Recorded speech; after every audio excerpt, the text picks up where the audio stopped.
찬양 감사합니다.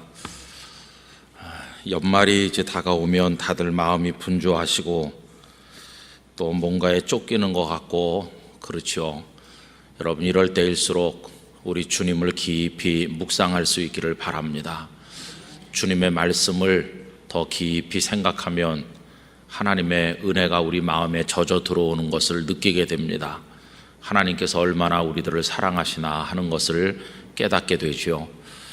오늘도 수요 2부 기도회 가정에서 또 예배당에서 함께 하시는 모든 성도들 한 분 한 분에게 하나님의 은총을 기원합니다.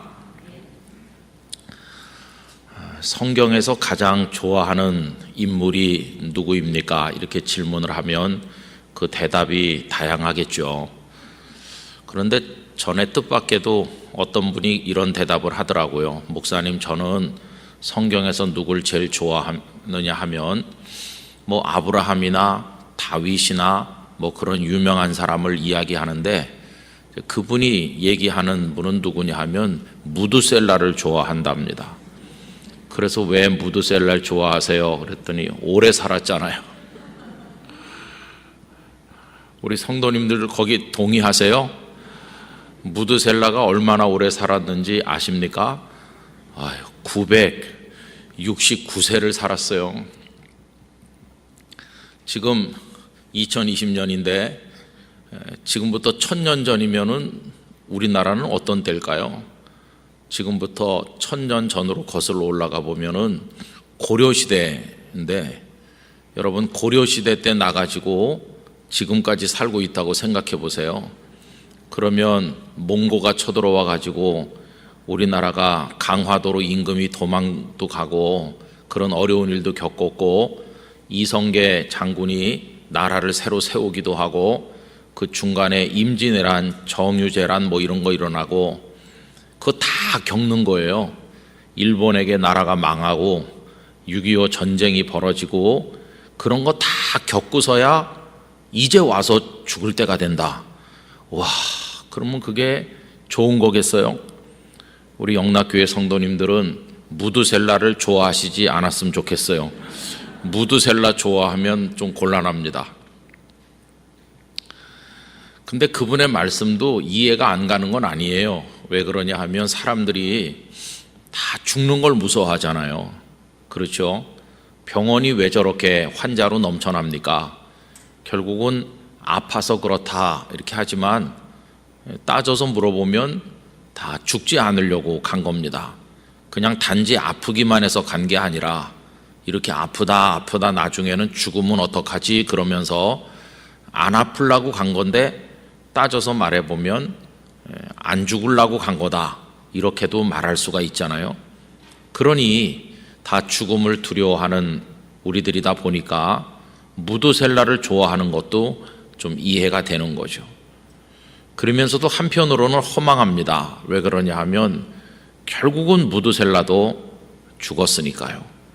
그래서 결국은 죽은 무드셀라를 생각해 보면 그게 궁극적 해법이 되는 것은 아니라는 것을 알게 돼요.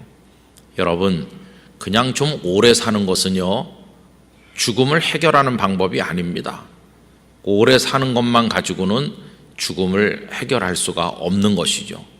그런데도 어쨌든 오래 살았다는 것이 이제 사람들의 이목을 끄는 것입니다. 자, 그런 걸 생각을 해보면 참 마음 아프게 일찍 가는 분도 계시잖아요. 저는 지금도 잊히지 않는 일이 있는데 제가 신학대학원에 들어가서 기숙사에 살았는데요. 같은 층에 장신대 학부를 졸업을 하시고 신대원에 온 어떤 전도사님 한 분이 있었어요.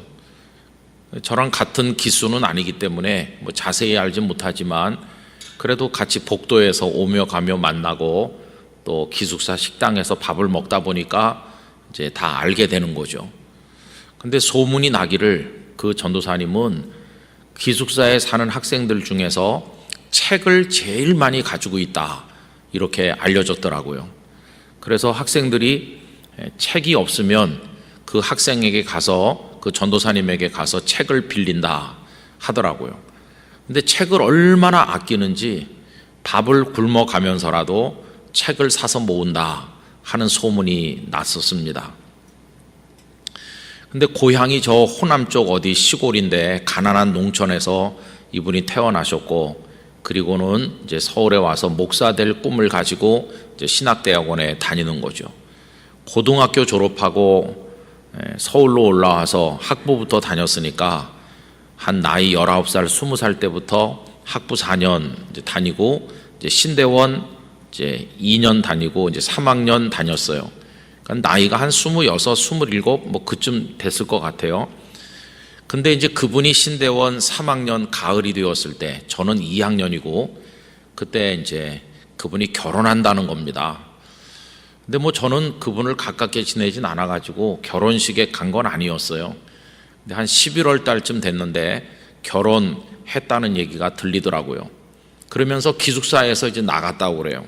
이제 결혼했으니까 저 천호동에다가 방을 한 칸 얻어가지고 이제 신혼 살림을 시작해서 기숙사에서 그분이 나갔다고. 근데 그분은 이제 군목 가도록 되어 있는 분이에요. 그래서 이제 군목 가는 분들은 신대원 졸업하자마자 안수를 받고 이제 군목을 가는, 우리랑 일반 신학생들하고는 조금 그 밟아 나가는 과정이 다릅니다. 그런데 2월 달이면 이제 신대원 졸업을 하고 이제 그 조금 전에 안수를 받나 하여튼 그래요. 그런 일정이 쭉 있어요. 근데 참 놀라운 것은 1월 달에 그분이 돌아가신 거예요. 그러니까 공부는 다 끝났고 11월 달에 결혼도 했고 결혼한 지 2달 됐죠. 이제 조금 있으면 목사 안수도 받고 신대원도 다 마치고 이제 군목으로 가셔야 되는 분인데 세상을 떠났다는 거예요. 그래서 제가 결혼식에는 못 갔지만은 너무나 마음이 아파서 장례식에 갔습니다. 그때 장신대, 그땐 총장이라고 하지 않고 학장이라고 불렀는데, 그때 박창한 목사님이 학장이셨어요. 요번에 하나님께 부름받아 가셔서 얼마 전에 이제 부고가 나고 그랬는데, 미국에서 박창한 목사님 하나님께 가셨다는 얘기를 들었습니다. 그 박창한 목사님 가문은 5대 목사님 가문인가 그래요. 대단한 가문이죠. 아버님은 순교자이셨고 참 깨끗하시고 그리고 학교를 사랑했던 그런 목사님이세요. 근데 그 학장 목사님께서 그날 오셔서 장례식에 예배를 이제 인도하시고 설교를 하면서 많이 우시는 거예요. 그러면서 하나님, 이렇게 일찍 데려가실 것 같으면 왜 그 시골에서 여기까지 오게 했습니까? 그래서 끼니를 굶어가면서도 책을 사서 모았는데 그렇게 열심히 공부하게 하셔서 학부를 다 졸업을 하고 신대원 과정을 다 마치고 이제 주님을 위해서 마음껏 일할 수 있는 준비가 100% 갖춰졌는데 어쩌자고 지금 데려가시는 겁니까? 이러면서 그 목사님 많이 우셨던 게 생각이 나요. 거기 장례식에 갔던 학생들 모두가 다 울었습니다. 근데 정말 우리의 마음을 아프게 했던 것은 23살밖에 안 된 2달 전에 결혼한 그 자매가 그 옆에 서 있는 거예요. 뭐라고 말을 해야 될지 알 수가 없더라고요. 그날 그 예배 갔다 오고 나서 오랫동안 그 전도사님의 죽음에 대한 해석이 잘 안 됐어요. 하나님께서 왜 무두셀라 같이 오래 사는 사람도 있는데 그 전도사님이 무슨 죽을 죄를 지은 것도 아니고 그렇게 열심히 끼니를 굶어가면서도 책을 사서 공부하고 그렇게 주를 위해서 일할 준비가 다 됐는데 아니 어쩌자고 하나님은 그렇게 데려가셨나, 이게 잘 이해가 안 되더라고요. 우리 성도님들은 잘 이해가 되십니까? 또 우리 주변에도 보면 젊은 나이에 병으로 투병하다가 혹은 여러 가지 일들로 인해서 우리 곁을 떠나는 이들 이야기를 접할 때가 있지 않습니까? 그래서 우리 인생에 대해서 많은 생각을 하게 돼요. 어떤 게 잘 사는 인생인가? 그냥 상식적으로 말하면 우리 인생도 어떤 틀이 있고 그 틀에 비교적 8, 90%라도 맞춰서 살면 그 사람 괜찮게 살았다 이렇게 하는 것 같습니다. 그 틀이라는 게 이런 거죠. 공부할 때 공부하고, 취직할 때 되면 취직하고, 결혼할 때 되면 결혼하고, 애 낳을 때 되면 또 애들도 낳고, 또 그 아이들이 결혼할 때 되면 또 결혼시켜서 사위도 맡고 며느리도 맡고, 또 때 되면 후손이 태어나서 손자 손녀도 보고, 그러면서 너무 짧지 않게 그저 적당한 나이까지 건강하게 살다가 어떤 사람이 하나님 앞에 가면 그래도 그분 복 받고 잘 살았어 이렇게 말하잖아요. 100% 본인이 원한 대로 살지 못했지만은 그래도 사람들이 생각하는 어떤 기본형 인생에 어느 정도는 맞춰가지고 사는 거죠. 다 그렇게 살기 위해서 얼마나 애를 쓰는지 몰라요. 제때 학교 들어가려고 밤잠을 안 자고 공부하죠. 내일이 수능 시험 치는 날인데 다들 거기다 목매 걸고 부모님들도 다 같이 고3이 돼서 같이 재수하는 마음으로 그렇게 매달리죠. 또 여러분 취업하기가 얼마나 힘이 듭니까? 그래가지고 그 틀에 잘 못 맞추면 본인도 그렇게 생각하고 남도 꼭 인생 낙오한 것처럼 좌절하는 거죠. 내 인생은 왜 이런가? 그래서 조금 심지가 굳지 못하고 용기가 부족한 사람들은 완전히 주저앉아 가지고 그냥 인생의 실패자처럼 되는 경우를 주변에서 봅니다. 참 마음이 아픈 거죠. 그럼 여러분 정말 제대로 사는 인생이 뭘까? 이런 걸 많이 생각하게 돼요. 가끔 어떤 사람은 기본형에 맞춰서 살 뿐만 아니라 남들보다 더 특출하게 사는 사람도 있죠. 때 돼서 학교에 들어갔는데 남들보다 아주 좋은 학교에 들어가고, 때 돼서 취직을 했는데 다른 사람이 가진 직장보다 보수도 많고 여러 가지로 앞서가는 분야에 종사도 하고 그런 사람들이 있잖아요. 그래서 그냥 평범한 인생이 아니라 그 이름이 유명해지고 사람들에게 돋보이는 그런 인생을 사는 사람도 있고, 그런 사람들을 모두가 다 와 성공했다 이렇게 부러워하고, 자식들 중에 그런 사람 한 명만 두면 그 부모님은 입이 다물어지질 않죠. 너무 좋아서 자식 자랑하느라고. 그런 경우도 가끔 있죠. 근데 여러분 어떤 게 제대로 인생을 사는 것일까? 자꾸 그런 생각을 하게 돼요. 저 같은 목사도 예외는 아닙니다. 조금 이제 일반 성도님들하고는 걸어가는 길이 다르니까 좀 다른 것 같지만 기본적으로는 다를 게 없어요. 때 되면 공부하기는 저 같은 목사도 마찬가지죠. 또 때 돼서 결혼하는 것도 마찬가지죠. 물론 저는 먼저 결혼하고 목사 된 게 아니라 목사 먼저 되고도 결혼 못해서 고통받고 있을 때 하나님께서 특별한 여인을 통해 구제를 해주시긴 했습니다만은, 그리고 또 때 되면 이제 목회를 해야 되는 거죠. 그래서 그렇게 어렵지 않게 목회지를 하나님이 주셔서 또 목회를 하다가, 그리고 때 되면 자식들이 태어나고 또 그 자식들이 결혼을 하고 이렇게 해가지고 이제 살아가기는 목회자들도 마찬가지죠. 그래서 이제 목회자들은 내가 이렇게 목회 과정을 밟아가다가 교회 별 시험 들지 않고 성도들도 행복하고 하나님 잘 믿고 교회도 부흥하고 그러다가 때 되면 건강하게 내가 은퇴해서 은퇴한 이후에 하나님 주신 마지막 기력으로 주님의 복음을 위해 살다가 천국에 가면 좋겠다, 그런 기대 우리 목회자들도 다 가지고 있는 거죠. 근데 아까 말씀드린 그 전도사님의 예에서 보듯이, 혹은 또 종종 다른 예에서 보듯이 아직도 일할 게 많이 남아있고 아직도 건강한 것 같은데 갑자기 가는 분들이 있어요. 갑자기 심장마비로 가시거나 이렇게.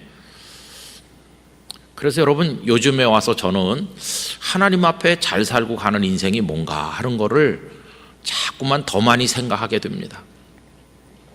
그러면서 해답을 발견할 수 없었던 질문, 그 전도사님의 하나님 앞에 간 그런 일들, 하나님 왜 그렇게 일찍 그분을 데려가셨나? 해답이 없었거든요.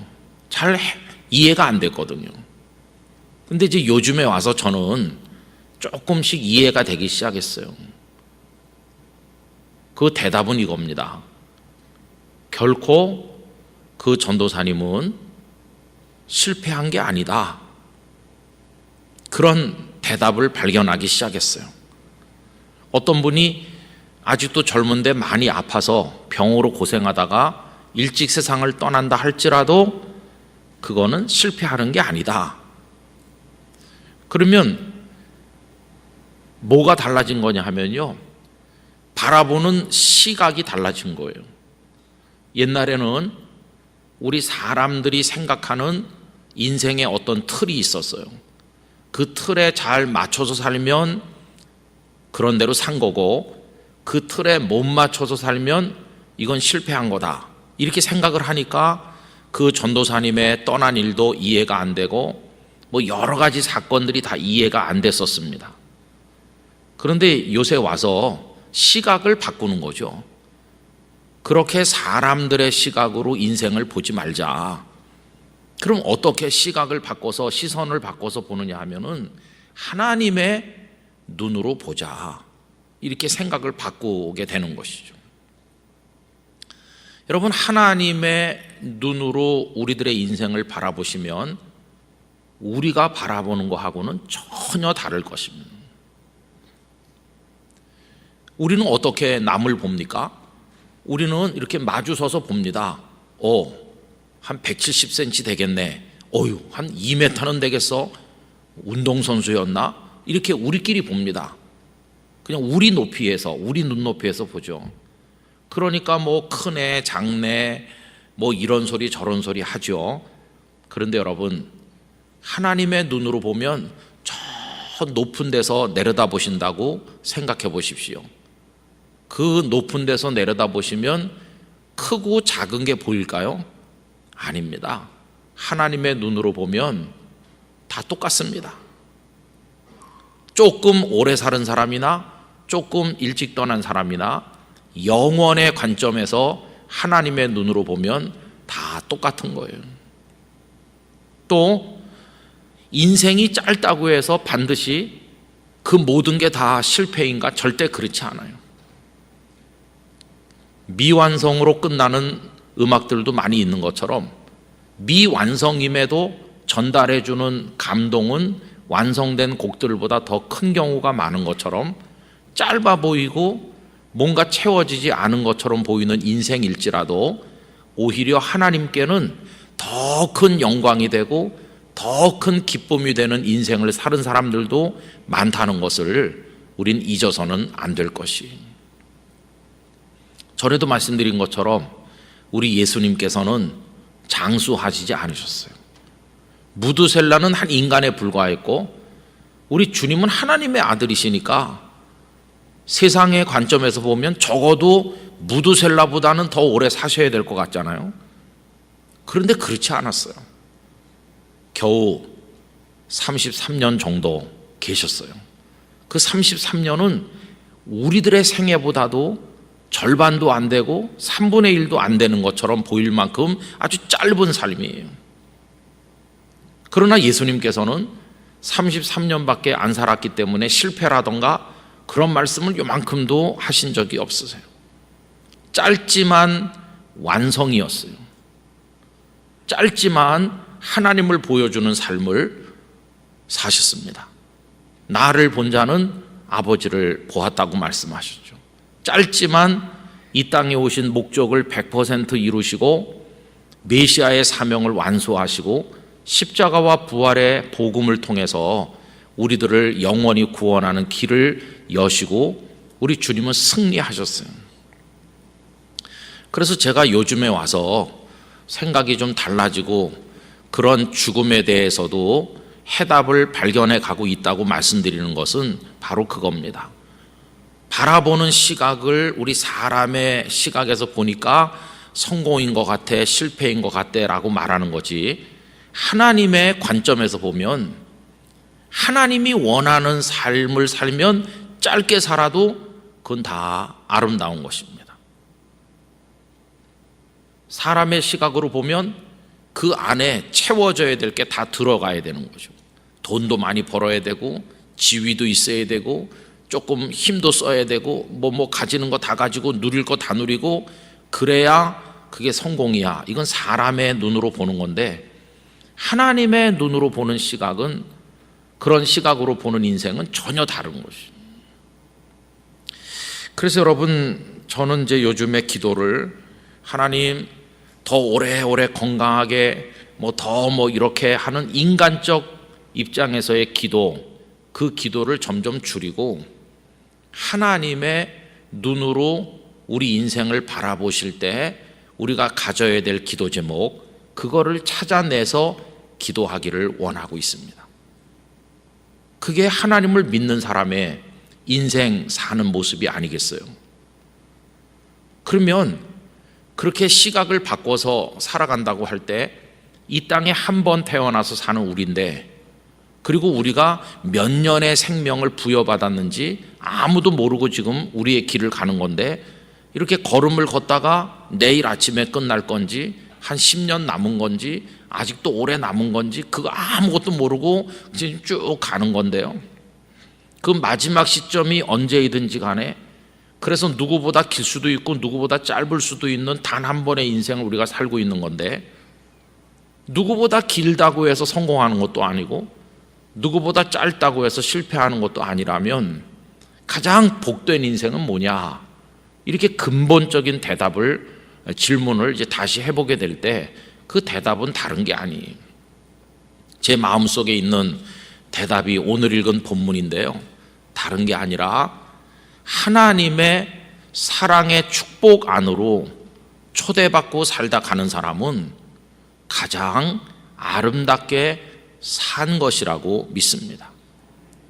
하나님의 사랑이라고 하는 그 축복 속으로 초대받고 그 하나님의 사랑 속에 살다 가는 사람, 그렇게 사는 사람은 길게 살지 않아도, 대단하고 유명한 인생을 살지 않아도 하나님의 사랑을 받고 하나님을 사랑했다는 그 한 가지만으로 아무 여한이 없는, 그 자체로 너무너무 감사하고 충분한 축복된 인생, 그거를 살았다고 생각을 하는 것이죠.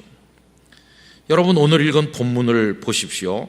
하나님께서 우리를 사랑으로 초대하시잖아요. 아버지께서 나를 사랑하신 것 같이 나도 너희를 사랑하였으니 나의 사랑 안에 거하라. 우리 예수님께서, 성부 아버지 하나님께서 나를 사랑하신 것처럼 나도 너를 사랑하니까 내 사랑 안으로 들어와서 내 사랑 안에 거하라. 여러분, 하나님의 사랑의 초청을 여기서 볼 수 있잖아요. 저는 우리 영락교회 성도들이 가난한 분도 계시고 병약한 분들도 많이 계시고 정말 힘들게 인생을 살아가는 분들 많으신 줄 알고 있습니다. 그러나 간절히 원하는 것은 세상이 우리를 힘들게 하고 슬프게 한다 할지라도 적어도 우리 영락교회 성도들 마음속에 나는 행복해. 왜? 하나님의 사랑을 받고 있으니까. 나는 하나님을 사랑해. 이거를 붙들고 살아가실 수 있기를 바라는 것입니다. 여러분, 하나님께서 우리를 사랑하십니다. 아무리 환경이 어려워도 이 땅에 태어나서 하나님이란 분이 계시다는 걸 알고 그 하나님이란 분과 서로 사랑하면서 그분을 아버지라고 부르면서 그 독생자 예수님을 주님이라고 부르면서 그 사랑을 아침에 눈 뜰 때부터 밥을 먹을 때, 누구를 만날 때, 숨을 쉴 때, 길가의 풀 한 포기를 바라봐도 하나님이 나를 사랑하신다. 이걸 알고 누리며 살다 가는 사람하고 아무리 고대강실 큰 집에서 권력을 누리고 대단하게 살아도 그걸 모르고 사는 사람하고 생각해 보면 그 인생의 그 가치, 인생의 그 행복함과 그렇지 않은 게 천양지 차이죠. 여러분, 세상은 결국 두 가지 방법으로 지금 존재하고 있는 거예요. 한쪽에서는 그 사랑의 축제에 초대를 받아서 그 축복된 사랑의 틀 안에서 그 사랑의 기쁨으로 살아가는 사람들이 있는가 하면 그 사랑을 전혀 몰라요. 하나님도 몰라, 하나님의 사랑도 몰라. 그래서 사랑보다는 미움으로 갈등하고 적을 끌어내리고 죽이고 어떻게 해서든지 중상모략하고 그러면서 밟고 일어서서 자기 이름 더 내보려고 하는 인간의 눈으로 바라본 그 틀에 자기를 100% 성공한 것처럼 만들어 보려고 하는 그런 인생을 사는 사람들, 이게 둘 중에 하나예요. 여러분, 그런 싸움 속에 끼어들어가서 그 속에서 약육강식의 세계 속에서 온갖 중상모략, 권모술수, 거짓과 위선이 판을 치는 가운데 피를 흘려가면서 거기서 미워하고 증오하면서 거기서 무슨 인생을 성공적으로 살겠어요. 짧게 끝나는 인생인데, 그래서 권력을 가져봤자 권불 10년이라고 그러고 돈을 가져봤자 다 놓고 떠나야 되는 빈손으로 가는 인생이고, 석학이 돼도 마지막에는 기억력이 다 없어져서 배웠던 게 하나도 생각이 안 나는 때가 오는 거고, 괴력이라고 할 만큼 체력적으로 대단했던 사람이 마지막에는 숟갈 들 힘도 없어지는 게 그게 인생인데, 거기 들어가서 사는 게 아니라 하나님의 사랑의 세계, 그 사랑을 경험하면서 그냥 밤이나 낮이나 하나님 나를 사랑하신다. 여러분, 그 한 분을 알고 산다고 하는 게 얼마나 축복된 일인지 말할 수 없어요. 그래서 그 사랑받고 사랑하면서 산다고 하는 그 하나님의 사랑이라는 축복을 생각해 보면, 짧게 살다가도 그 사랑 안에 살다 간 사람은 성공한 거예요. 아름답게 산 거예요. 그래서 답을 발견하는 거죠. 아, 그 전도사님이 일찍 가셨지. 그렇지만 하나님의 사랑을 알기에 그 시골에서 올라와서 주의 종이 되겠다고 공부했고, 새벽기도 나가서 기도했고, 하나님의 사랑받는 기쁨으로 밥을 안 먹고도 감사했고, 하나님의 사랑을 받는 마음으로 군목되려고 노력했고, 그분은 짧게 살았지만 하나님의 사랑 가운데 살다 갔으니 인간의 눈으로 보면 마음이 아프지만 오히려 하나님께서는 당신의 사랑하는 아드님을 곁에 두시려고 데려가셨다, 이렇게 생각을 하니까 우리가 볼 때는 안타깝지만 하나님의 눈으로 내려다보면 결코 실패한 인생이 아니라는 것을 깨닫게 되는 것이죠. 여러분, 이런 생각으로 우리 마음을 바꾸니까요, 훨씬 편안해지고 자유로워졌어요. 전에는 막 어떻게 해서든지 손에 원하는 걸 넣어야 되고, 어떻게 해서든지 이겨야 되고, 어떻게 해서든지 뭐 내가 성공을 해야 되고, 이런 스트레스와 쫓김 속에 살았다면 이제는 하나님 인도하시는 대로 그저 중요한 것은 하나님의 사랑 속에 사는 거다, 이렇게 생각을 하니까 그냥 편안해지는 것이.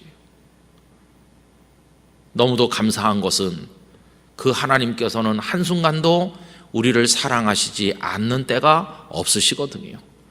단지 그걸 어리석어서 알지 못할 뿐이고 그 사랑의 가치를 못 느껴서 그런 것이지, 여러분, 하나님께서는 단 한순간도 그 사랑을 끊으신 적이 없으시다는 것이.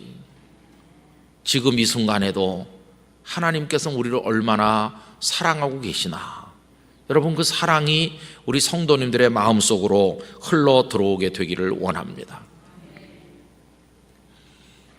리차드 범브란트 목사님 이야기는 잘 아실 겁니다.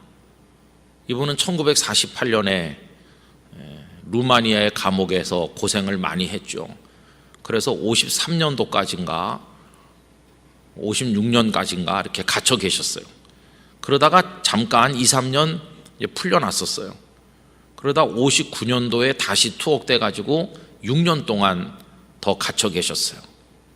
나중에 그 고문을 많이 당하고 괴로움 당한 그 당신의 몸을 미국에 건너와서 사람들에게 보이면서 증언을 하고 그랬습니다. 살아있는 순교자라고 하는 호칭으로 사람들이 그분을 불렀죠. 서방 세계가 노력을 많이 해서 이제 그분이 루마니아에서 이제 서방 세계로 나중에 미국에 오셔 사시다가 2001년인가 하나님께로 가셨어요. 근데 그 공산 정권이 루마니아에 들어서 가지고 이분을 얼마나 괴롭히는지, 그 독방에서 가족들 얼굴도 못 보고 너무너무 고통받고 있는데, 한 번은 교도소에 있는 모든 재소자들에게 가족을 면회하는 특별 무슨 축제 같은 걸 한다고 그러면서 다 씻기고 깨끗이 면도하고 옷도 갈아입히고 그렇게 하더라는 거예요. 그러면서 가족들에게 편지를 그 전에 며칠 전에 쓰게 했대요. 그 편지를 다 보내서 몇 월 며칠은 가족들 만나는 날이니까 오라. 그래갖고 재소자들이 다 흥분해가지고 기뻐서 편지를 써서 다 줬고, 그리고 그날 아침에는 일어나서 씻고 다 면도하고 가족 만날 기대에 이렇게 부풀어 있는 거죠. 이 목사님도 사랑하는 아내를 만나고 하려고, 그런데 그날 하루 종일 시간이 지나도 다른 사람들은 가족을 만나고 들어와서 눈물을 흘리고 아내를 만났다고 애를 만났다고 이러는데, 이 목사님은요 아무도 찾아오는 사람도 없고 아무도 만나지도 못한 거죠. 그리고 그날의 모든 일정이 끝난 거예요. 간수가 와가지고 넌 아무도 찾아오는 사람 없다. 찾아오는 사람이 없는 게 아니라 이 목사님을 괴롭히려고 이 목사님이 써서 준 편지는 이 사람들이 보내지도 않은 거예요. 근데 목사님은 가족이 올 줄로 알고 부풀어 가지고 기다리다가 하루 종일 기다리다 실망하신 거죠. 근데 그날 밤에 확성기를 틀어가지고 뭐라고 하느냐 하면은 리차드 범브란트 목사님 이름을 부르면서 아무도 너를 사랑하지 않는다. 편지를 안 보낸 걸 모르죠. 이 목사님은 보냈는데 가족이 안 왔나 이렇게 생각하는 거죠. 아무도 너를 사랑하지 않는다. 이 세상에서 너를 찾아오는 사람 아무도 없다. 아무도 너를 사랑하지 않는다. 고문을 하는 거죠. 정신적으로. 다른 사람들은 다 누군가가 찾아왔는데 나는 아무도 찾아오지 않고 아무도 나를 사랑하지 않는다고 확성기에다 대고 하니까 얼마나 힘들었겠습니까? 그러면서 기독교는 죽었다 그러고 하나님은 죽었다 그러고 그렇게 괴롭힘을 당했어요. 그런데 그때 그분이 뭐라고 적었는지 아십니까? 막달라 마리아 이야기를 하면서 막달라 마리아는 예수님께서 십자가에 매달려서 엘리 엘리 라마 사박다니 하면서 나의 하나님 어찌하여 나를 버리셨나이까 이러면서 울부짖는 그 모습을 올려다보면서 예수님도 다 끝난 것처럼 희망이 없는 것처럼 보일 때조차도 막달라 마리아는 주님을 향한 사랑을 포기하지 않은 것처럼 아무도 나를 찾아오지 않고 아무도 나를 면회하지 않아도 주님을 향한 나의 사랑이 사라지지 않을 것이라고 그분은 적고 있어요. 그러면서 그 나중에 그분이 뭐라고 했냐 하면은 그 독방에 갇혀 있는 그 기간 동안 나는 하나님의 사랑을 그 어떤 때보다도 가장 진하게 느꼈노라고. 그들은 아무도 너를 사랑하지 않는다고 확성기에다 대고 외쳤지만 그 확성기 소리가 크면 클수록 하나님이 나를 사랑하신다는 걸 더 진하게 느꼈노라고 그렇게 고백을 하셨습니다. 여러분, 우리들이 이 땅에 태어나는 목적이 뭡니까? 돈 벌게 하시려고 하나님께서 세상에 보내셨을까요? 남을 밟고 일어서서 좀 이름 좀 내라고 우리를 이 땅에 보내셨을까요? 우리가 지금 인생의 목적이라고 삼고 아웅다웅하는 바로 그거 위해서 하나님께서 우리를 이 땅에 태어나게 하셨을까요? 그렇지 않다고 생각합니다. 우리가 늘 부르는 찬양 속에 우리를 이 땅에 보내신 이유가 있을 것입니다. 당신은 사랑받기 위해 태어난 사람이에요. 여러분, 우리는 이 땅에 태어나서 한평생 사는 동안 사랑을 받는 겁니다. 하나님의 사랑을 받으며 살도록 하나님께서 우리들을 이 땅에 보내주신 것입니다. 그러면서 그 사랑을 받은 기쁨과 감격으로 우리도 하나님을 사랑하면서 살도록 우리를 부르셨다고 생각을 하는 것입니다. 여러분, 인생을 사는 거, 신앙생활 하는 거 다른 데 있는 게 아니라 하나님의 사랑이라는 축복 속으로 초대를 받아서 그 축복을 마음껏 누리는 것입니다. 우리 영락교회 성도들이 하나님의 사랑을 받고 있는 기쁨과 감격으로 살아가시게 되기를 간절히 기원합니다. 그래서 주님은 우리에게 스트레스를 주시는 분이 아니라 사랑받는 기쁨을 주시는 분이십니다. 이 요한복음 15장 나는 참 포도나무여 너희는 가지라고 하면서 열매를 맺어야 된다, 열매를 맺어야 된다 하니까 스트레스를 많이 받는 거예요. 열매를 못 맺어서 어떡하지?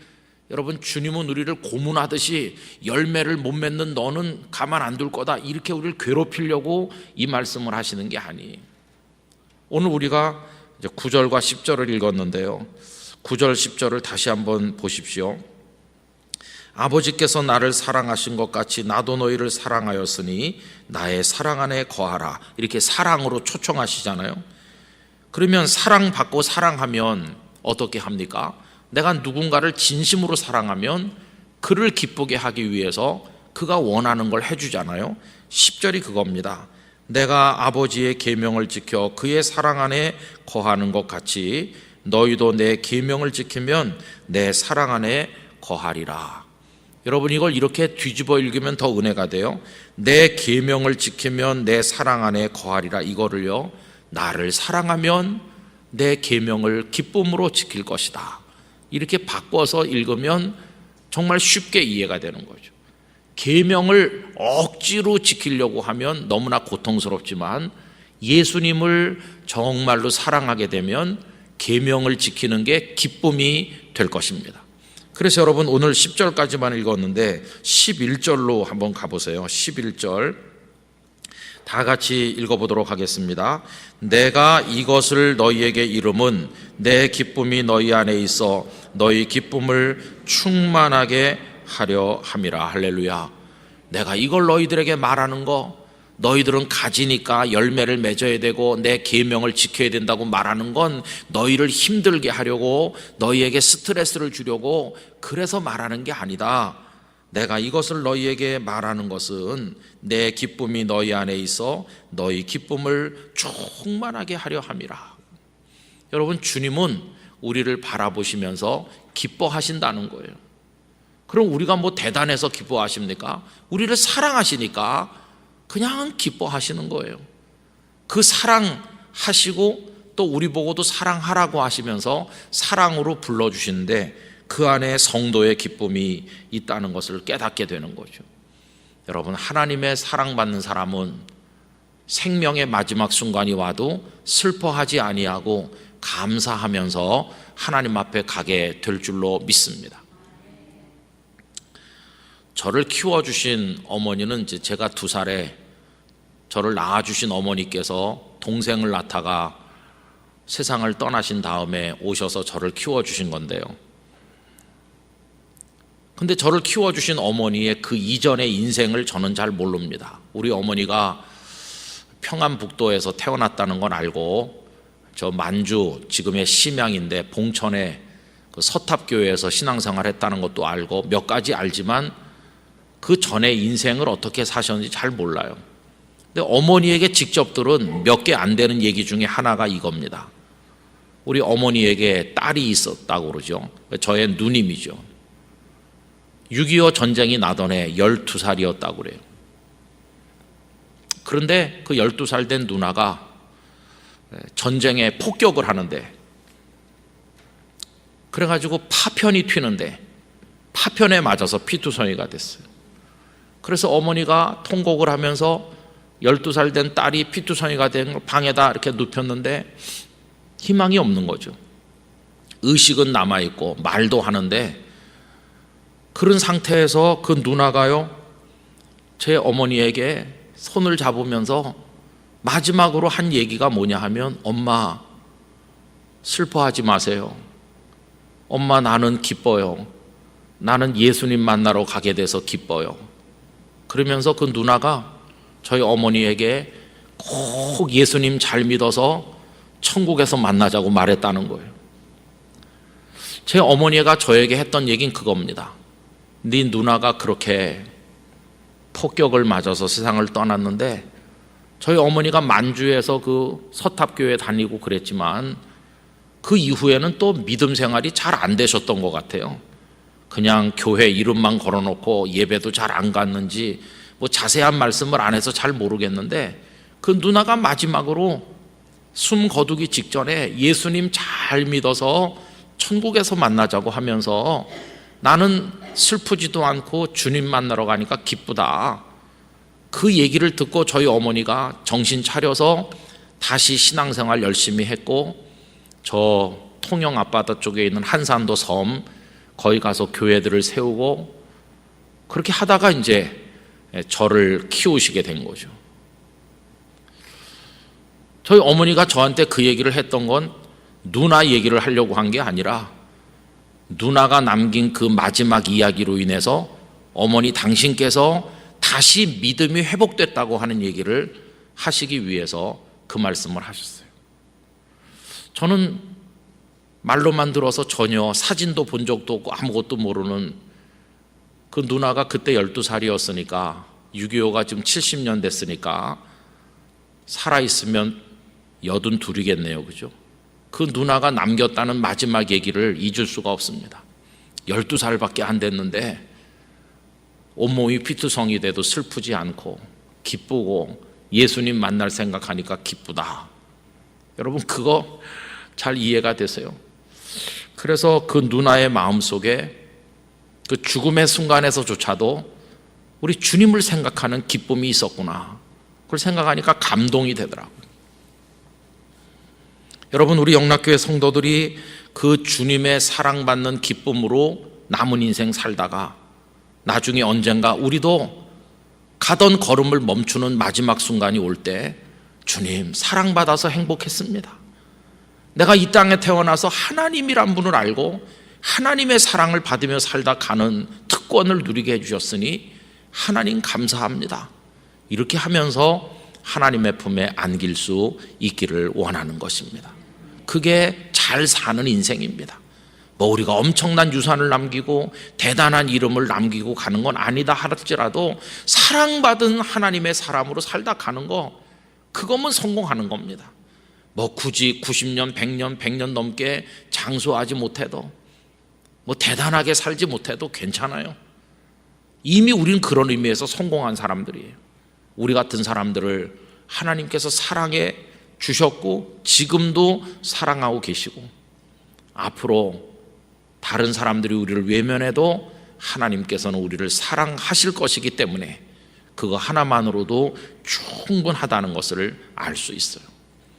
여러분, 우리가 사랑하는 이들은 다 우리 곁을 떠납니다. 부모님께서 먼저 떠나시고, 배우자 두 사람 중에 한 명도 누군가는 먼저 떠나고, 이렇게 다 떠나고 가면 갈수록 혼자 있는 시간이 많아지는 게 우리 인생일 것입니다. 친구도 많았지만 다 떠나고 나면 만날 친구도 없고, 수첩에 전화번호가 많이 적혀 있어도 걸어도 받을 사람이 없게 되는 순간이 오는 거죠. 갈수록 외로워지지만 우리 성도들은 그 외로움을 극복할 수 있는 것은 사람들이 떠난 그 순간에도 하나님의 사랑은 우리 곁에 임할 것이기 때문입니다. 그 하나님과 영원한 교제, 영원한 축복의 그 사랑 속으로 우린 들어가는 것이죠. 여러분, 지금도 우리는 그 사랑을 받으며 살아가고 있는 것입니다. 하나님의 사랑과 그 사랑이 전달해주는 말로 다 할 수 없는 감격, 그 기쁨, 그걸 우리 영락의 성도들이 누리시기를 진심으로 기원합니다. 사랑하면 예뻐진다고 그러잖아요. 사랑받고 사랑하면 예뻐지는 거예요. 여러분, 그건 천국의 우리에게 주는 최고의 화장품이에요. 그 사랑으로 여러분들의 영혼을 장식을 하면 얼굴이 환하게 빛날 것이에요. 세상의 화장품은 아무리 발라도요, 또 닦아내야 되고 피부가 상하고 그래요. 그러나 하나님이 주신 사랑의 그 화장품은 얼굴을 빛나게 하고 인생의 기름기가 흐르게 하고 감격으로 행복하게 살도록 만들어줄 것입니다. 그 사랑의 축복 안에 거하시기를 진심으로 축원합니다. 기도하겠습니다. 하나님 아버지, 가지로서 포도나무이신 주님께 붙어 있으므로 저희들은 열매를 맺어야 되는 스트레스를 받는 게 아니라 하나님의 사랑의 축복 속으로 초대를 받습니다. 이것을 너희에게 이루는 것은 기쁨을 얻게 하기 위함이라고 말씀하셨으니 우리 영락의 성도들이 하나님의 사랑을 받는 말로 다 할 수 없는 기쁨 속에서 살게 하여 주시옵소서. 이 땅에 태어나 하나님을 알고 하나님의 사랑을 받으며 살게 해주셨으니 너무너무 감사합니다. 생의 마지막 순간까지 하나님을 사랑하고 사랑받으며 기쁨으로 주님의 계명을 지키며 살아가도록 인도해 주시옵소서. 예수님의 이름으로 기도하옵나이다. 아멘.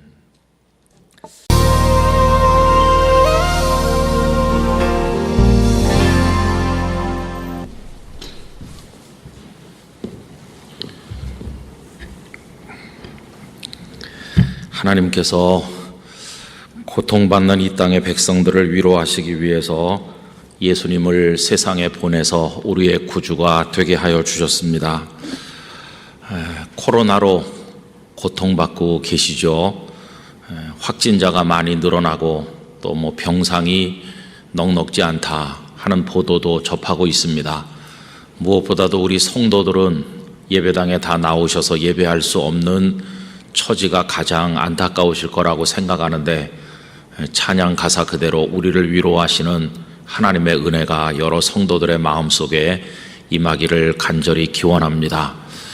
비록 가정에서들 예배 드리시지만은 여러분들의 심령에 하나님께서 어루만져 주시는 은혜가 있어서 기쁨으로 이 수요 2부 기도에 함께 하시게 되기를 간절히 바랍니다. 20세기 초에 러시아에서 공산혁명이 있었죠. 그래서 제정 러시아가 무너지고 비극적인 일들이 너무나 많이 일어났습니다.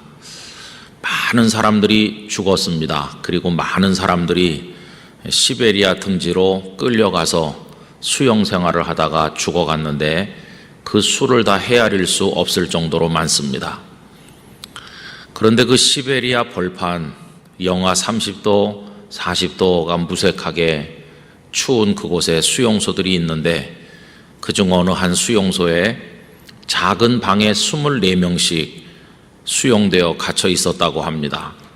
그리고는 하루에 주는 음식이라고는 딱딱하고 검은 빵 2개가 전부였고 그리고 수프를 담은 통 하나를 들이밀어 주는 게 전부였다고 합니다. 하루 2번 빵 1개씩 돌아가게 그리고 수프 1통 이렇게 주는 시간이 오면 그 24명의 사람들이 아비규환이 되어서 조금이라도 더 먹기 위해서 마치 짐승이라도 된 것처럼 싸움을 벌이게 되었다고 하지요.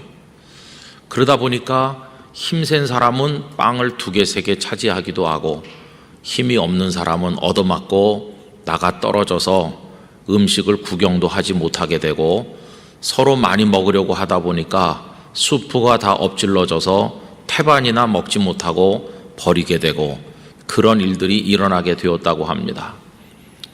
그러면서 먹지 못하는 사람들은 그 추위에 강제 노동에 시달리면서 병에 걸려서 한 사람 한 사람 죽어나가게 되고 그 감방 안에 있는 숫자가 줄게 되었다고 합니다.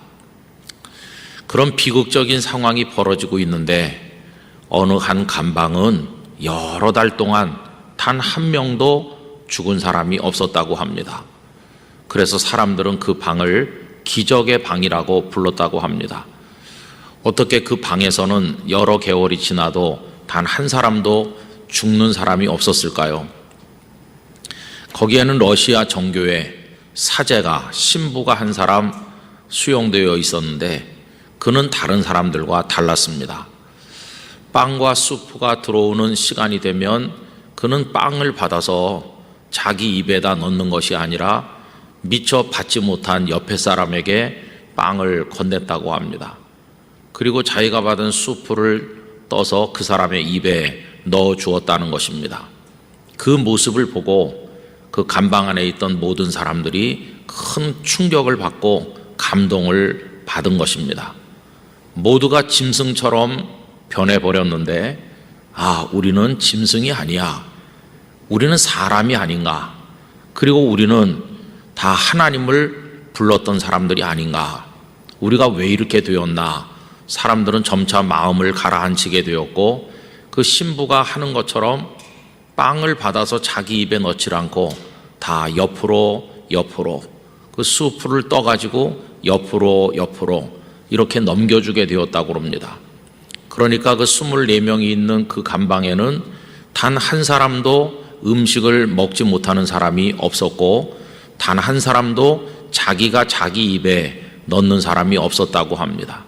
옆에 사람의 손에서 다 빵을 받게 되었고, 옆에 사람에게서 수프를 받아서 먹게 된 것이죠. 그 감방 안에 흐르고 있었던 것이 무엇일까요? 그것은 사랑이었습니다. 사랑으로 그 감방이 따뜻하게 데펴져서 영하 30도, 40도의 추위를 녹일 수가 있었던 것이죠. 강제 노역을 하고 들어오는 사람이 있으면 그들은 옷을 벗어서 따뜻한 옷으로 덮어주기도 하고 서로 몸을 부벼서 그 얼어붙은 몸을 녹여주기도 했다고 합니다. 그렇게 하면서 아침마다 이 신부는 기억하고 있는 하나님의 말씀을 그들에게 나누어 주고 따라하게 하고 함께 기도를 드리면서 그 감방을 기적의 방으로 만들었다고 합니다. 여러분, 기적은 다른 데서 일어난 것이 아니라 하나님께서 보여주신 사랑을 나누는 데서 기적이 나타난 것이었습니다. 하나님께서는 이 땅에 있는 모든 사람들이 사랑하면서 살기를 원하십니다. 그건 옛날이나 지금이나 다를 게 하나도 없습니다. 하나님은 사랑이시기 때문에 우리가 사랑하면서 살기를 간절히 원하시죠. 그런데 보십시오. 아담과 하와가 선악을 알게 하는 나무의 열매를 따먹었는데 그 죄는 하나님처럼 되려고 하는 교만의 죄였고, 또 따먹지 말라고 하신 것을 따먹었으니 말씀을 불순종하는 죄였습니다. 그래서 인간은 그때부터 죄인으로 떨어지게 되었고 타락하게 된 것입니다. 그런데 그 죄가 들어오고 난 다음에 제일 먼저 벌어진 일이 뭔가요? 죄가 이 땅에 들어오고 나서 그 다음에 제일 먼저 벌어진 일은 다른 게 아니라 살인이었습니다. 그것도 형이 동생을 죽이는 비극적인 살인이 벌어지지 않았습니까? 가인은 자기 동생 아벨을 하나님께서 미리 경고하셨음에도 불구하고 돌로 쳐서 죽임으로써 폭력적 살인을 자행하였습니다. 그때부터 사람이 살고 있는 세상은 미움의 세상으로 변한 것이죠. 하나님께서는 사랑하며 살기를 원하시는데 사람은 미움의 세상을 만들어 왔습니다. 여러분, 이 미움이라고 하는 것은 여러 가지로 표출되었습니다. 그저 옆에 있는 사람들을 마음속으로 미워하기도 합니다. 그런가 하면 다른 사람이 잘 되는 것을 시기하고 질투하기도 합니다. 남들이 잘 되지 못하도록 헐뜯고 방해를 하는 경우도 많이 있습니다. 또 그런 정도가 아니라 조직적이고 아주 폭력적으로 상대방을 해칠 때가 있는데 가장 감당하기 어려운 것은 국가 간의 전쟁이라고 할 수 있습니다. 여러분, 그 전쟁을 하는 나라들마다 나름대로 다 법을 가지고 있습니다. 자기 나라 안에서는 자기 국민들끼리는 서로 때리면 안 되고 서로를 해하면 안 되고 죽이면 안 되기 때문에 그 나라 안에서는 형법도 있고 여러 가지 법으로 다른 사람을 해하면 벌을 주지 않습니까? 그래서 자기 나라를 정의로운 나라, 그리고 폭력이 없는 나라, 평화로운 나라, 그런 나라를 만들려고 노력을 얼마나 많이 합니까? 국가들이 다 그렇죠. 그런데 이상하게 국가와 국가 사이에 문제가 되면 그렇게 사람을 죽이지 말라, 남을 해하지 말라, 법을 만들어서 통제하는 그 나라들이 국가와 국가 사이에서는 법도 없고 아무것도 없이 얼마나 많은 전쟁을 합니까? 여러분, 같은 민족끼리 싸웠던 우리 6.25 전쟁만 해도 얼마나 많은 사람들이 죽었고 1,000만 명의 이상 가족이 생겼고 그 비극이 아직도 끝나지 않았죠. 1차 세계대전, 2차 세계대전, 그리고 국지전, 전면전 할 것 없이 게릴라전 등등 지금도 지구촌에서 얼마나 많은 폭력이 전쟁이 자행되고 있는지 말할 수가 없습니다. 인권 유린도 너무나 많습니다. 강한 자에 의해서 약한 자가 수탈당하고 억압당하고 여성들이 겁탈당하고 어린아이들이 인신매매당하고 그게 다 이제 미움에서부터 나오는 것입니다. 그 미움은 부부 간에서도 있고 부모 자식 간에도 있고 형제 자매 간에도 있고 그리고 그게 국가 간의 전쟁으로 같은 민족끼리 내전으로 다양하게 그것이 나타납니다. 그런가 하면 그 미움을 가진 사람들 중에는 애꿎은 사람을 때리기도 하고 묻지마 살인을 하기도 하고 이 세상은 처음부터 마지막까지 그냥 미움으로 가득 차 있어요.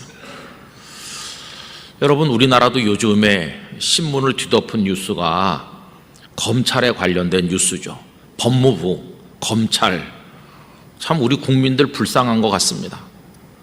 지금 벌써 법무부, 검찰 하는 단어를 우리가 몇 달째 듣고 있는 겁니까? 우리 같은 평범한 소시민이 무슨 검찰, 법, 우리랑 너무 거리가 멀잖아요. 우리가 무슨 법원에 가서 재판받는 일도 없고 검찰에 끌려가서 우리가 수사를 받는 일도 없고 우린 그저 교통법규 하나라도 어기지 않으려고 주차 위반 딱지만 하나 뜯겨도 가슴이 뛰고 우리 다 거의 99%의 백성들이 다 그렇게 살고 있잖아요. 그런데 신문 지상을 덮고 있는 것은 무슨 법무부, 검찰 그런 얘기만 나오고 있어요. 대한민국이 마치 다 교도소 가야 될 사람으로 5천만이 다 교도소 가야 될 사람들만 있는 나라인 것처럼 법 얘기, 그 다음에 또 검찰 얘기, 그 법무부와 검찰이 하는 일이 뭡니까? 법을 집행하는 거죠. 여러분, 사실 가장 좋은 것은 법 없이 하는 게 제일 좋은 겁니다. 법이 필요 없는 사회, 그게 제일 좋은 건데 법을 많이 만들면 만들수록 복잡한 거죠. 법을 왜 만듭니까? 증오와 중오가 충돌하니까. 그게 충돌하지 않게 하려고 법이라고 하는 최소한의 선을 그어가지고 이 선은 넘지 말아라 이렇게 하는 거 아닙니까? 그런데 연일 법을 만들고 또 그걸 집행을 하고 그걸로 사람들을 잡아다가 너는 죄인이다 이렇게 정죄하고 감옥에 보내는 사람들이 그들이 검찰이고 그리고 또 재판하는 이들이고 그렇죠. 대한민국은 거대한 형무소인 것 같고 국민 모두가 다 무슨 범법자인 것 같고 좀 사람들의 마음을 감동시키는 뉴스, 야, 우리 대한민국이 따뜻한 나라다. 우리 대한민국이 정말 좋은 나라야.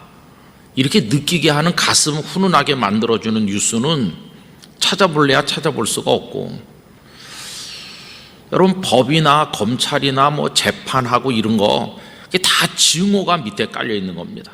그런 증오 기제로부터 법도 만드는 거고 잡아 가두는 것도 있는 거고 다 그런 거죠.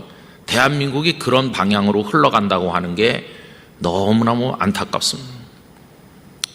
그러면 눈을 다른 나라로 돌려서 미국이나 선진국이라는 나라들은 안 그런가?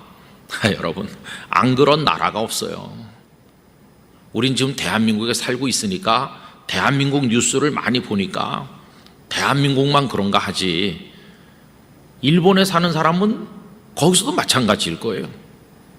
미국에 사는 사람, 미국에 사는 사람대로 미국이 온통 범법자의 나라처럼 여겨질 거예요.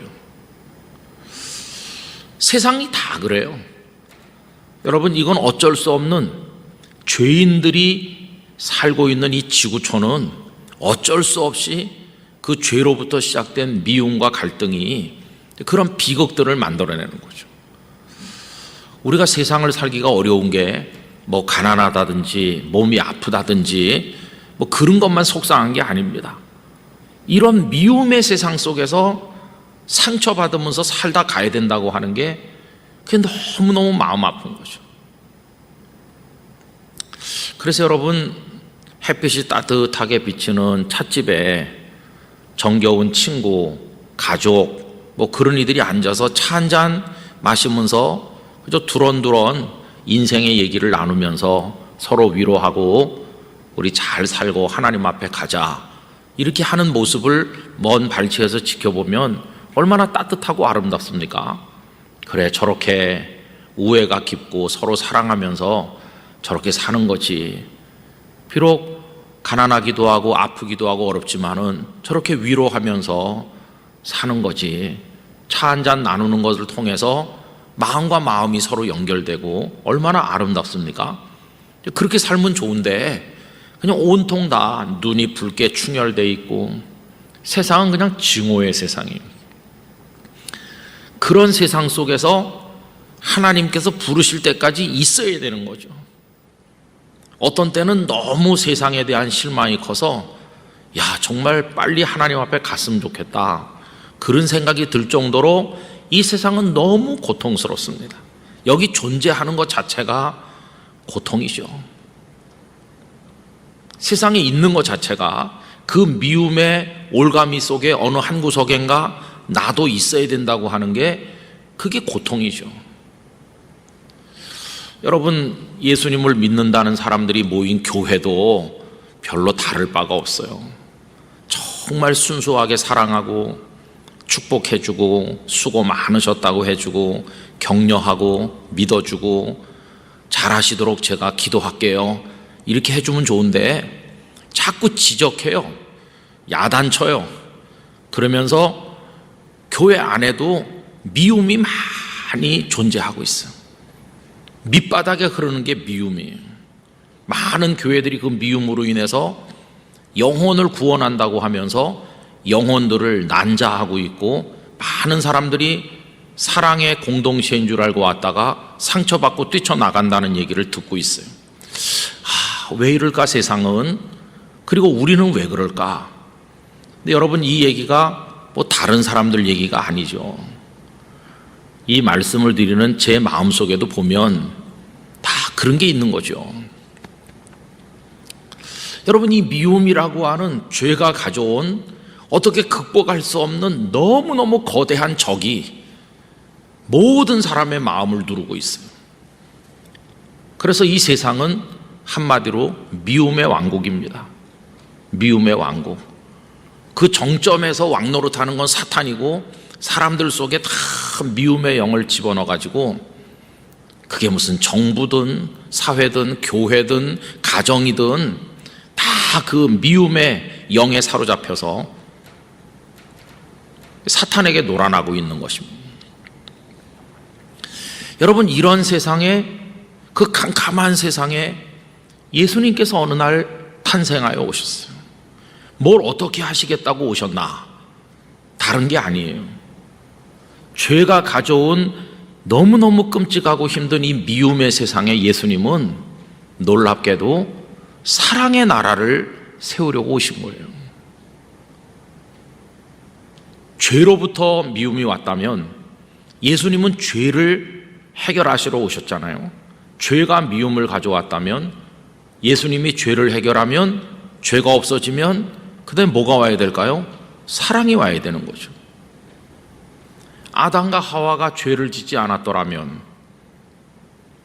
가인이 아벨을 죽이지 않았을 것이고, 그런 폭력과 살인과 전쟁 이런 것들이 없었을 텐데, 세상이 이렇게 된 마당에 주님은 그 죄를 없앰으로 말미암아 미움 대신 사랑의 나라를 세우시기 위해서 이 땅에 오신 거죠.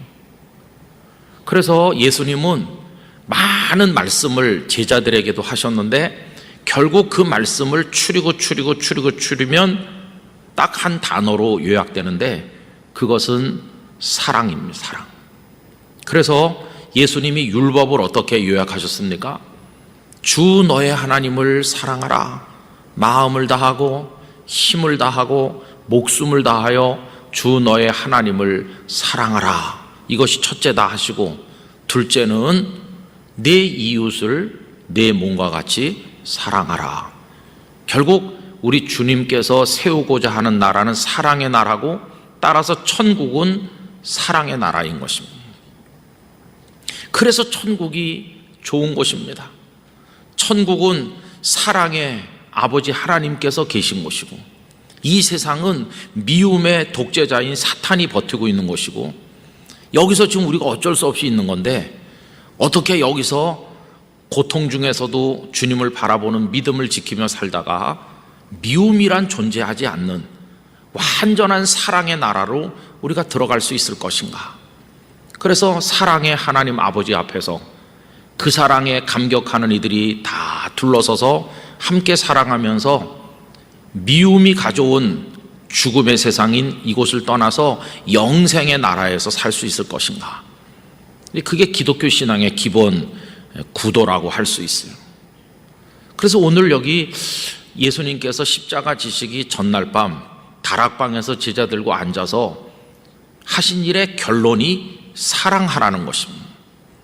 그거를 예수님께서 상징적으로 보여주신 사건, 그게 13장에 나오는 제자들의 발을 씻기시는 거죠. 나는 너희들의 선생이다. 그런데 제자인 너희들의 발을 내가 씻기지 않느냐? 그러니 너희도 이렇게 해라 하면서 새 계명을 너희에게 주노니 서로 사랑하라. 여러분, 그 이전에 우리 사람들이 마음속에 가지고 있었던 계명이 뭡니까? 이 세상에서 성공하고 이 세상에서 큰 소리치고 살기 위해서 금과 옥조처럼 여겼던 계명은 남을 밟고 일어서는 겁니다. 남을 제치고 앞으로 나가는 겁니다. 그게 이 세상의 원리였어요. 미움의 세상이 그렇게 가르친 거죠. 그런데 예수님은 그것과는 다른 새 계명을 주는데, 새로운 사랑의 나라에 들어가려면 이 세상의 법을 따르면 안 되고 사랑의 나라의 법을 따라야 되는데, 사랑의 나라의 법은 서로 사랑하라는 것이었어요. 너희들이 서로 사랑하면 이로써 너희가 내 제자인 줄 알리라. 이렇게 말씀하시고, 오늘 여기 15장에 오면요, 구구절절히 사랑하라고 말씀하는 거죠. 그래서 주님은 제자들을 사랑으로 초청하시고 계십니다. 사랑의 나라로 들어오라고 초청하고 계시는 것이 오늘 읽은 말씀이죠. 우리 성경을 한번 보면서 따져보도록 하겠습니다. 여러분, 오늘 9절부터 읽었잖아요. 9절과 10절 다 같이 읽어보겠습니다. 아버지께서 나를 사랑하신 것 같이 나도 너희를 사랑하였으니 나의 사랑 안에 거하라. 내가 아버지의 계명을 지켜 그의 사랑 안에 거하는 것 같이 너희도 내 계명을 지키면 내 사랑 안에 거하리라 하시죠. 우리를 사랑으로 초청하시는 거예요. 거기 9절 끝에 나의 사랑 안에 거하라. 내 사랑의 품으로 들어와라. 얼마나 아름다운 초대입니까? 사랑의 나라로 들어와라. 이렇게 부르시잖아요. 그러면서 계명을 지키면 내 사랑 안에 거하리라고 하는데, 그 계명이 뭡니까? 아까 말씀드린 것처럼 새 계명을 너희에게 주노니 서로 사랑하라. 너희들이 사랑하면 사랑의 나라의 백성이 되는 것이고, 내 사랑 안에 들어와서 나의 사랑을 받으며 행복하게 사는 거다. 그리고 여러분, 사랑하면 우리 속에 기쁨이 생기거든요. 11절 말씀 같이 읽어보실까요? 내가 이것을 너희에게 이름은 내 기쁨이 너희 안에 있어 너희 기쁨을 충만하게 하려 함이라. 여러분, 진정한 기쁨은 돈을 많이 벌고 무슨 선물을 많이 받고 내가 원하는 자리에 앉고 그럴 때 생기는 게 아니라, 사랑하고 사랑받을 때 이 세상에서 가장 귀한 기쁨이 우리에게 주어지는 것이, 진정한 기쁨은 사랑에서 오는 것입니다. 진정한 행복은 사랑에서 오는 것입니다. 여러분, 청춘 남녀가 사랑에 빠지면 뭐 가진 게 없고 아무것도 없어도 너무너무 행복하잖아요. 사랑이 기쁨을 주는데, 사랑으로 초대하신다는 것은 우리를 기쁘게 하기 위함이라고 말씀하십니다. 그 다음에 12절에 나오죠. 그 계명을 다시 한번 말씀하죠. 내 계명은 곧 내가 너희를 사랑한 것 같이 너희도 서로 사랑하라 하는 이것이니라. 사랑의 나라 안으로 들어가려면 우리도 이제는 사랑하는 사람이 되어야 되는 거죠. 그게 예수님께서 우리에게 주신 계명 아니겠습니까? 그러면서 그 사랑이 어디에까지 이르러야 되는지 13절 14절에서 말씀하십니다. 사람이 친구를 위하여 자기 목숨을 버리면 이보다 더 큰 사랑이 없나니 너희는 내가 명하는 대로 행하면 곧 나의 친구라. 여러분, 예수님은 우리를 친구라고 부르시는 거예요. 왜 그러냐 하면 주님의 뜻과 우리의 뜻이 같아지면 너는 이제 내 친구다 하는 거죠. 주님의 뜻이 뭡니까? 사랑하는 거죠. 그런데 우리도 사랑을 배워서 사랑을 해서 친구를 위해서 목숨을 버리는 사람까지 되면 예수님께서 야, 네 마음하고 내 마음이 같구나, 너랑 나랑은 이제 친구야, 이렇게 친근하게 불러주신다는 거죠. 여기 13절에 친구를 위하여 라고 되어 있는데, 이 친구는 단수가 아니고 복수입니다. 복수. 번역은 단수로 했지만, 그러니까 친구들을 위하여, 그러면 결국 가족도 이게 복수잖아요. 가족, 우리 가족 4식구. 아버지가 새벽부터 나가서 하루 종일 힘들여 일하면서 아내와 자녀들을 부양한다면 그게 가족들을 위해서 마치 목숨을 버리듯 사랑하는 거죠. 어머니가 몸도 건강치 않은데 병들어서 누운 아버지를 대신해서 생활 전선에 나가 일을 하시고 아이들 뒷바라지를 하면서 정말 허리가 다 주저앉을 정도로 열심히 살고 있는 어머니가 있다고 한다면 그 어머니는 그 가족들을 위해서 자기 목숨을 버리는 삶을 사는 거죠. 이렇게 누군가를 사랑하며 살 때 예수님은 내가 십자가에서 너희를 위해서 내 목숨을 내놓는 것처럼 너도 아버지로, 어머니로, 자녀로 너도 그렇게 사는구나, 너랑 나랑 통하는구나, 우리는 친구다. 왜? 사랑의 영이 통하고 있으니까. 이렇게 말씀하시는 거죠. 그래서 거기 14절에 방금 읽은 말씀 다시 보면 너희는 내가 명하는 대로 행하면 곧 나의 친구다. 여러분, 예수님의 친구, 얼마나 황송한 표현입니까? 우리 같은 죄인이 어떻게 예수님의 친구라고 불려질 수가 있겠어요? 그 15절은 이제부터는 너희를 종이라 하지 아니하리니 종은 주인이 하는 것을 알지 못함이라. 종하고 주인은 차이가 너무 나잖아요. 종과 주인은 생각이 달라요. 통하는 게 없어요. 명령만 받고 명령대로 따르는 것밖에 없어요. 그런데 친구는 의기투합해가지고 함께 하잖아요. 주님이 사랑을 가졌는데 우리도 사랑을 가지면 이제는 주님과 의기투합하고 주님과 통하니까 종이 아니라 친구라고 하시는 겁니다. 너희를 친구라 하였노니 내가 내 아버지께 들은 것을 다 너희에게 알게 하였습니다. 여러분, 우리가 친한 친구가 있다면 그 친구가 아버지에게 얘기하겠죠. 아버지, 제 학교에 아무개라는 친구가 있는데요, 저랑 둘도 없는 중마고입니다. 저랑 마음이 딱 맞아요. 그럼 아버지가 그 친구 한번 집에 데려와 봐라, 이럴 거 아니겠어요? 그럼 어느 날 그 친구 따라서 집에 가면 친구 아버지를 만나는 거죠. 아버지가 너희 둘이 그렇게 뜻이 잘 맞니? 너희들이 그렇게 서로 사랑하니? 나도 기쁘다. 평생을 같이 살아라. 친한 친구로 서로 의지해라. 친한 친구는 형제보다 좋은 거다. 이러면서 아버지가 기뻐하지 않겠어요? 마치 그 모습이 하나님 아버지 앞에서 예수님과 우리가 친구가 돼서 그렇게 사랑의 관계를 이루는 걸 말씀하고 있는 거죠. 그리고 거기 16절 가서 보면 너희가 나를 택한 것이 아니요 내가 너희를 택하여 세웠나니 이는 너희로 가서 열매를 맺게 하고 또 너희 열매가 항상 있게 하여. 여러분, 여기 열매가 뭘까요? 다른 게 아닙니다. 사랑하는 게 열매입니다. 그래서 사랑의 열매를 많이 맺으면 내 이름으로 아버지께 무엇을 구하든지 다 받게 하려 함이라. 친구 집에 자주 가서 그 아버지를 자주 만났어요. 그 아버지가 너무 기뻐해요. 너희들이 그렇게 의기투합해서 보기 좋다 이러고 있는데 어느 날 내가 어려움이 생겼어요. 그 친구에게 내가 이런 어려움이 있는데 얘기를 했어요. 그랬더니 그 친구가 야, 그러지 말고 우리 아버지한테 한번 말해봐라. 네 아버지한테 그럼 말해서 될까? 우리 아버지가 너를 아들같이 생각하셔. 그러니까 걱정하지 말고 우리 아버지한테 가서 말해봐. 같이 갈래? 난 오늘 못 가는데 네가 가봐. 그럼 이 사람이 이제 갈 거 아니겠어요? 가서 그 친구 아버지를 만나서 제가 이런 어려움이 있어서 말했더니 아버님께 말씀드리라고 그래서 제가 왔는데요. 제 사정이 이렇습니다. 그러면은 그 아버지가 어떻게 하시겠어요? 그러냐고 그러면서 내가 너의 어려움을 해결해 주겠다. 내 아들의 친구인데 내가 뭘 못 해주겠니?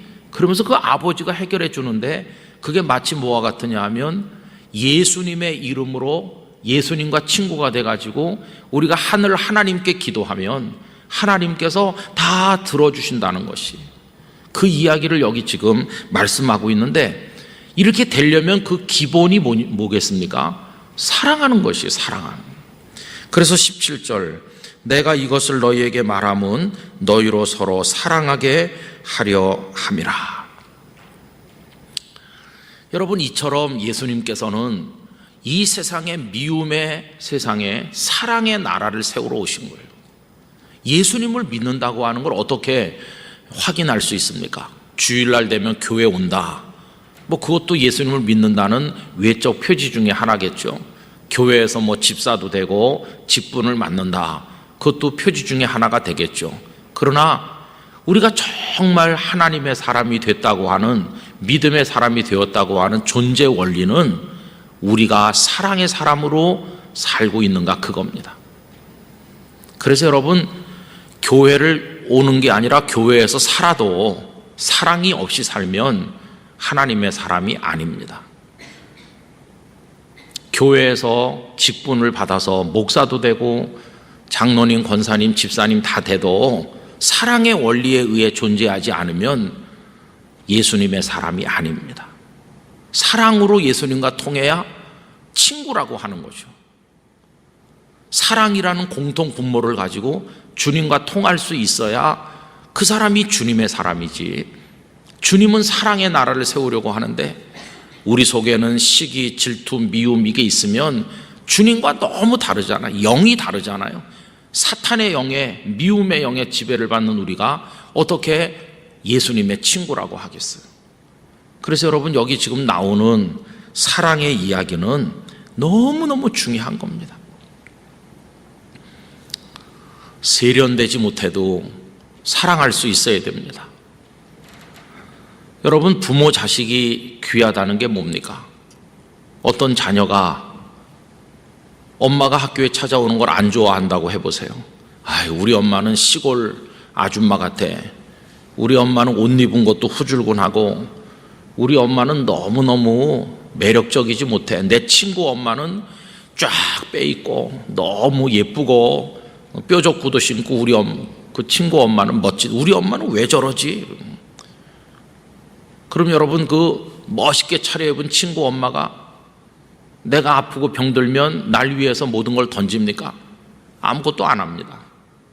그러나 우리 엄마가 펑퍼짐한 그냥 아줌마고 우리 엄마가 고무신 신고 오고 우리 엄마가 시골 아낙네처럼 매력적이지 못해도 날 사랑해 주는 건 엄마밖에 없잖아요. 사랑이 우리를 살게 하는 거죠. 그래서 오늘 수요 2부 기도에 같이 예배하는 성도님들은 이 사랑의 원리를 통해서 존재하는 그리스도인의 그 삶에 관해서 다시 한번 깊이 생각하셔야 됩니다. 우리가 한 친구 운동을 계속하고 있죠. 그래서 그 한 절, 두 절의 말씀을 7분, 8분 영상을 보기도 하고 또 그날 읽을 성경 말씀을 읽으면서 우리 하고 있잖아요.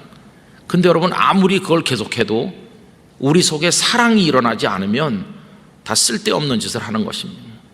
말씀을 통해 도전을 받았으면 사랑의 마음으로 그대로 살아가야 되는 것이죠. 영락교회처럼 큰 교회는 이게 참 어렵습니다. 사실 개척교회 해가지고 성도가 몇 명 없는 교회는 성도들끼리 서로 사랑하기 좋고, 또 목사님도 성도 한 분 한 분의 형편과 처지를 다 알아서 마음과 마음을 나눌 기회가 많은데, 우리같이 성도가 많은 교회는 그냥 무슨 조직처럼 움직일 가능성이 많아요. 그래가지고 그냥 쫙 모여왔다가 또 흩어져 가시고, 그저 부서나 구역에서 아는 사람 몇 명하고만 알고 나머지는 다 모르는 사람이고, 그러니까 이 속에 사랑으로 연결되기가 너무 어렵죠. 어차피 영락교회 다니는 성도 한 사람이 이 모든 몇만 명의 성도를 다 친하게 사랑할 수는 없겠죠. 서로 예배도 다른 시간에 드리고 어렵겠죠. 그러나 하여튼 하나님께서 내 곁에 보내주신, 나랑 같이 부서에서 봉사하든지 같은 구역에 살든지 아니면 여전도회를 같이 하든지 무슨 소그룹 제자훈련 이거 같이 하든지, 하여튼 하나님께서 나에게 연결시켜준 사람끼리라도 우리는 이 사랑의 원리를 실천하면서 살아야 되는 거죠. 누가 잘 되면 거짓없이 박수를 보내줘야 됩니다. 누가 어렵다고 그러면 정말 마음의 진실을 담아서 그분을 위해서 기도해야 됩니다. 그러면서 작은 거라도 서로 나누고 대접하려고 하는 마음으로 살아야 됩니다. 그를 위해서 하는 게 아니라 오늘 말씀에서 보는 것처럼 그렇게 해야 내가 주님의 친구라 불릴 수 있으니까, 그래야 사랑의 나라에 내가 들어가는 거니까.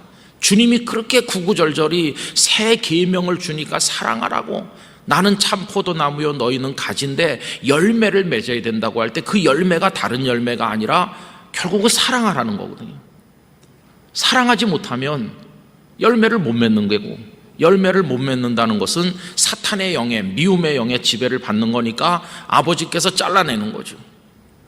친구 따라서 갔는데 아버지가 너희 둘은 만나면 맨날 싸우고 치고 받는구나, 이제부터 너희 둘은 만나지 마라, 넌 가 집에. 그럼 쫓아낼 거 아니겠어요? 쫓겨나는 게 뭡니까? 15장 앞에서 본 것처럼 가지를 제해버리시는, 열매를 맺지 못하는 가지는 아버지께서 잘라버린다는 거예요. 사랑하지 않는 거, 그거는 하나님께서 잘라버리는 거죠. 그래서 저는 우리 영락교회 성도들이 부서에서 섬기실 때든지 뭘 하실 때든지 사랑으로 하시기를 부탁드립니다. 충성이 중요한 게 아니라 사랑으로 충성하는 게 중요해요. 사랑으로 하지 않으려면 안 하는 게 훨씬 낫습니다. 사랑 없이 충성하면 교회를 쪼개놓고 교회를 갈라놓는 거죠. 사랑 없이 충성하는 사람처럼 무서운 사람은 없어요. 요새 우리 신문에 오르내리는 뉴스의 중심을 차지하는 이들 사랑으로 하는 걸까? 우리 국민들이 왜 고통스럽습니까? 그 속에서 사랑으로 하는 걸 볼 수가 없잖아요. 난도질하는 거죠. 국민들은 그 속에서 그냥 난도질 당하는 심정으로 지금 이 코로나 와중인데 너무 존재하기가 힘들잖아요. 그게 우리의 안타까움이죠. 왜 좀 이렇게 사랑하지 못할까? 그런데 어떡하겠어요? 죄가 지배하는 세상 자체가 그런 걸 어떡하겠어요? 그게 우리의 한계죠. 그래서 어떨 수 없이 몸부림치면서 이런 미움이 지배하는 세상에 살지만, 하나님의 영이 사랑의 영이시니 그 하나님의 영의 사랑을 받으면서 거기서 위로를 받고 하나님의 사랑의 품에서 눈물을 흘려 기도하면서 하루하루를 버티고 살아가는 거죠. 그렇게 살다가 때가 되면, 주님이 우리를 부르시는 날이 되면 이 세상에 미련 가질 거 하나도 없이 이제는 미움이 없는 사랑의 나라, 그 나라로 가는 거죠. 여러분, 요한계시록 21장은 새하늘과 새 땅을 이야기하면서 하나님께서 거기 같이 계시고 눈물을 닦아주시고 상함도 없고 아픈 것도 없고 죽는 것도 없다. 죽음은 어디서 옵니까? 죄로부터 오는 것이고, 아벨이 왜 죽었나요? 그 미움 때문에 죽음 당했는데, 천국은 미움이 없는 나라이기 때문에 그런 폭력적인 것도 없는 것이고 사랑만 있는 것이죠. 그래서 우린 천국에 들어가는 순간을 기다릴 수밖에 없는 것이, 가장 가장 무서운 형벌은 이 세상에서 죽지 말고 영원히 살으라고 하는 말이다. 이런 이야기가 있죠. 이 미움의 세상, 이 고통스러운 세상에서 여기서 영원히 살으라. 그거보다 무서운 형벌은 없을 거라고 하는 것입니다. 여러분, 어떤 면으로 다행스럽게 이 세상에 영원히 존재하지 않고 얼마간 버티고 순례자의 걸음을 걷다 보면 미움이 없는 사랑의 나라로 완전히 우리를 옮겨주실 것을 생각하면 그게 바로 우리의 소망이 되는 것입니다. 그래서 오늘 이 땅에 우리가 얼마나 머물지 알 수 없지만 여러분, 사랑하면서 살아가게 되기를 원합니다. 사랑이 우리를 다스릴 수 있도록 살기를 원합니다. 하나님께서 우리를 대하시는 기본 방법이 사랑하는 겁니다. 우리가 죄인이잖아요. 그래도 사랑하셨죠. 우리가 연약하잖아요. 그래도 사랑하시죠. 실수를 많이 하잖아요. 그래도 사랑하시죠. 쓰러지고 또 쓰러지는데도 그래도 또 사랑하셔서 이렇게 세우시죠. 우리가 못났어도 하나님은 지금도 우리를 사랑하시죠. 그래서 여러분, 하나님께서 그 사랑으로 우리를 받아주셨다면 우리도 그런 사랑으로 다른 사람들을 받아주면서 살기 위해서 노력을 해야만 될 것입니다. 사랑은 결심으로 되는 게 아닙니다. 사랑이야말로 가장 강력한 성령의 능력인 것입니다. 그래서 성령의 9가지 열매 중에도 사랑이 포함되어 있고 성령의 은사들 중에서도 최고의 은사는 사랑이라고 말씀하고, 다른 말로 말하면 사랑의 영이신 성령께서 우리를 강력하게 사로잡기 전에는 우리들은 사랑할 수 없는 것입니다. 우리의 죄로 망가진 본성 자체가 사랑하기에는 무능력한 존재이기 때문에 성령께서 우리 속에 은혜를 주셔야 조금이라도 사랑할 수 있게 되는 것이죠. 그래서 우리는 늘 성령님의 사랑의 역사를 사모해야 됩니다.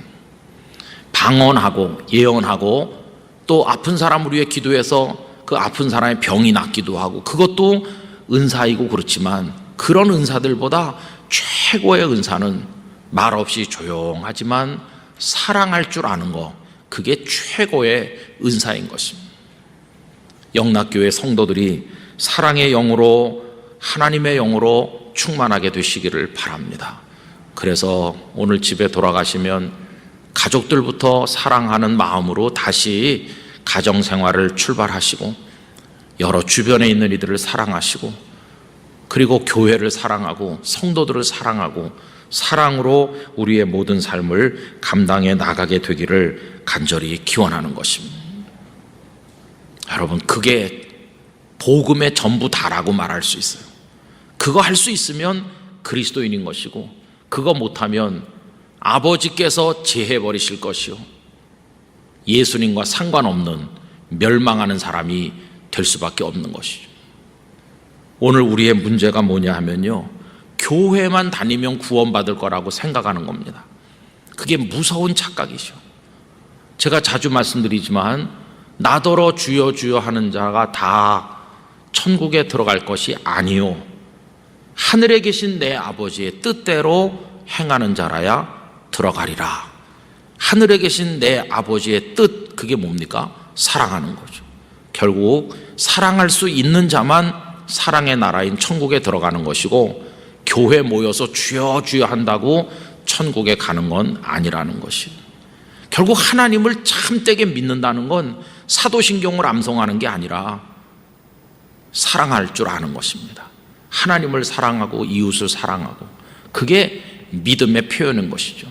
주여 내가 주님을 믿습니다. 그 말은 주님, 제가 주님을 사랑하고 이웃을 사랑하겠습니다 하는 말과 동의어인 것입니다. 그래서 믿음, 소망, 사랑, 그 중에 최고가 사랑일 수밖에 없는 이유는 믿음의 귀결도 사랑이요 소망의 귀결도 결국은 사랑이기 때문인 것이죠.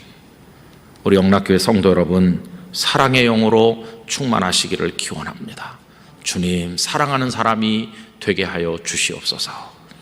오늘 집에 돌아가셔서 이 말씀을 자세히 뜯어서 읽으시면서 사랑이 이렇게 중요한 건가 생각하시면서 신앙의 틀을 다시 짤 수 있는 그런 우리들이 되기를 간절히 기원합니다. 기도하겠습니다. 거룩하신 아버지 하나님, 주님께서 십자가 달리시기 전날 밤 제자들에게 마지막으로 그렇게 강조하신 것은 서로 사랑하라 하는 것이었습니다. 사랑으로 초대하셨습니다. 사랑할 때 기쁨이 있다고 하셨고 그것이 곧 열매임을 보여주셨습니다. 저희 영락의 성도들이 사랑의 영이신 성령의 충만함을 입어 사랑하며 살게 하시고 미움의 영인 사탄이 지배하는 이 세상에 고통스럽게 존재하지만 사랑의 나라 천국을 향하여 인내하며 걸어가게 하여 주시옵소서. 예수님의 이름으로 기도하옵나이다. 아멘.